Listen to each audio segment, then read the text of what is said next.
And those are the questions I want you to appreciate. What is crypto to you? How do you understand crypto?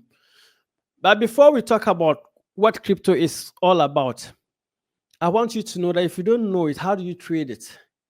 If you don't know crypto, how do you trade that?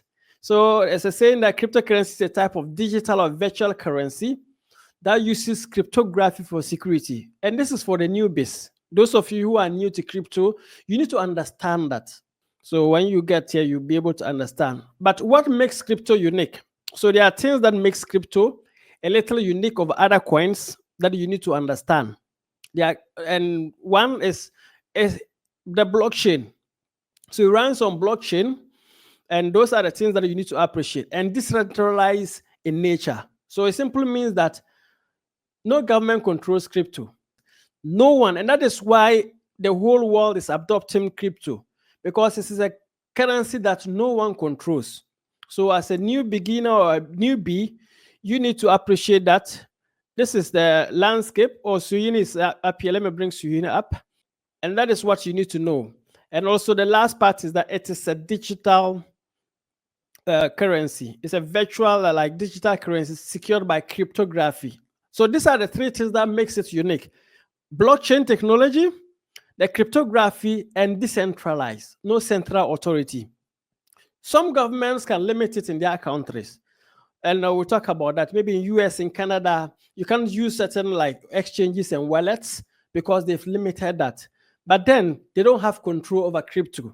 So if you block crypto in Ghana, I'll still travel to Dubai to trade crypto, or even go to China or India to trade crypto.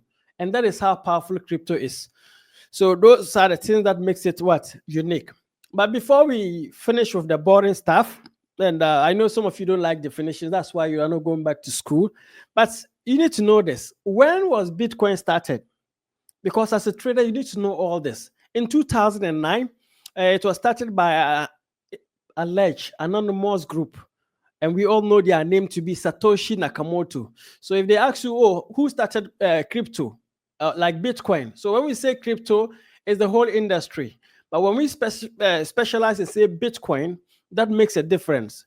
So in 2009, an anonymous entity, still not known by name, but we know the name, but we don't know the person.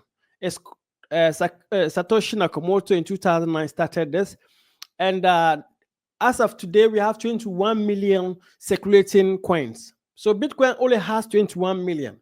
There are other coins that have a lot of coins, but Bitcoin has like 21 million that we talk about, and that makes it unique. So you should just know the basic things so that we will like be able to move. We also have ETF.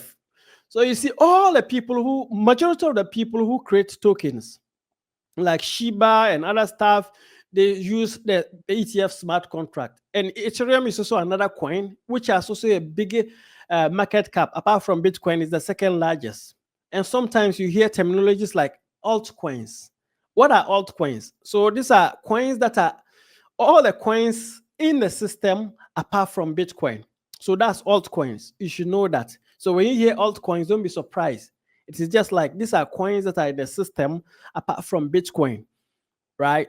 Then we have stable coins. So stable coins are also coins that once you have them, you can be able to use them to like equate to the US dollar. So the prices don't increase like Bitcoin and other coins. So they are just stable coins. So if you invest your money in them, you don't expect your money to increase or to decrease. So you can use those coins to be able to create opportunities for yourself.